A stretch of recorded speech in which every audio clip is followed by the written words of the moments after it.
예. 그냥 좀 보충을 좀 드리겠습니다. 아까 근데 직접 수사나 인지 수사 관련해 가지고 보안 수사 이제 폐지 쪽에 서 계신 분들이 검찰의 직접 수사 통계, 인지 수사 통계에서 무죄 많이 나온다 이런 말씀하셨는데 그래서 그 인지 수사 다 폐지하자는 거 아닙니까? 수사 개시권 다 폐지됐고 그 통계는 여기서 인용되면 안 되는 겁니다. 그래서 제가 몇 가지 질문 하나만 드리겠는데요. 일단 강동필 변호사님께 질문 드리겠습니다. 검경 협력 이런 거 강화하고 이제 제가 아까 말씀드린 거 다 찬성하신다 그랬는데 그럼 입건 통보하는 것도 다 찬성하십니까? 네, 바로 이따 말씀해 주시고요.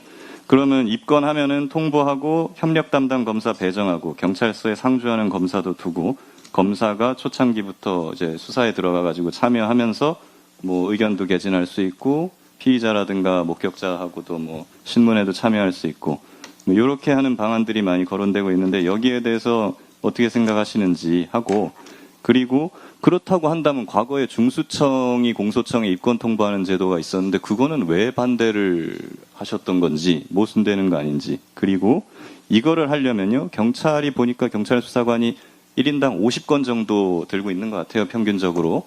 근데 이 지금 검사가 2,000명이고 수사경찰이 한 4만 명 정도 되는데 그럼 1대 20이죠. 그러면 만약에 협력 전담 검사를 초기에 배정한다 그러면 검사 1인당 사건이 1,000건이 생겨요. 그걸 다 협력해야 돼요. 안 되거든요, 이거. 그러면 이거를 실제로 하려면 인력이랑 예산을 얼마나 더 늘려야 되는지 여기에 대해서도 의견 있으시면 부탁드립니다. 사실 검경 협력에 대한 약간 과잉이고요. 실제 저도 수사심사관을 일선 경찰서에서 하면서 모든 사건을 모든 수사관이 몇몇 안 되는 심사관에게나 검사도 마찬가지일 텐데요. 그건 물리적으로 불가능하고 그렇게 필요하지도 않습니다. 말씀드린 것처럼 거의 대부분의 사건은 단순 사건입니다. 50건 중에 거의 대부분은 기계적으로 처리되는 사건이고요. 실제 문제되는 사건들은 극히 소수입니다. 예를 들어 실제 문제되는 건 민사법 관련한 권리 분석 같이 법률가가 도와줄 수 있는 영역의 경제범죄 일부나 진술 신빙성 판단과 관련해서 애매한 것들 나중에 기소 불기소할 때 꼭 보안 수사 나올 것 같고 보는 사람에 따라 생각이 갈리는 지점에서 공소권자의 의견을 들어보고 싶은 그런 사건이 주로 대상이 됩니다. 모든 사건을 대상으로 그건 당연히 불리하고 그렇게 하는 거는 과장이고요. 그리고 모든 사건을 수사 입건 통보한다는 건 그건 사실상 수사지휘 부활이 맞습니다. 그럴 이유도 없는데 그걸 통보할 이유도 없고요. 저번에 제가 최근에 제주 항공기 무한공항 착륙 사건에서 이런 얘기를 들었습니다. 전남청에서 검사 담당 지검의 검사실 와서 같이 근무하자고 요청했는데 담당 지검에서는 내부 지침 때문에 올 수 없다고 하더라고요. 평소에 소통하는 건 가능하지만 현장에 와서 할 수는 없다고 합니다. 그런 대형 사고에서는 나중에 당연히 기소로 직결되기 때문에 담당 검사와 초기부터 유기적으로 협조하는 건 대단히 중요합니다. 중요 사건에 있어 검사와 협조하는 건 경찰 원하는 바입니다. 그걸 왜 거부하겠습니까? 근데 이거를 모든 사건에 대한 입건 통보와 연결하는 건 프레임이죠.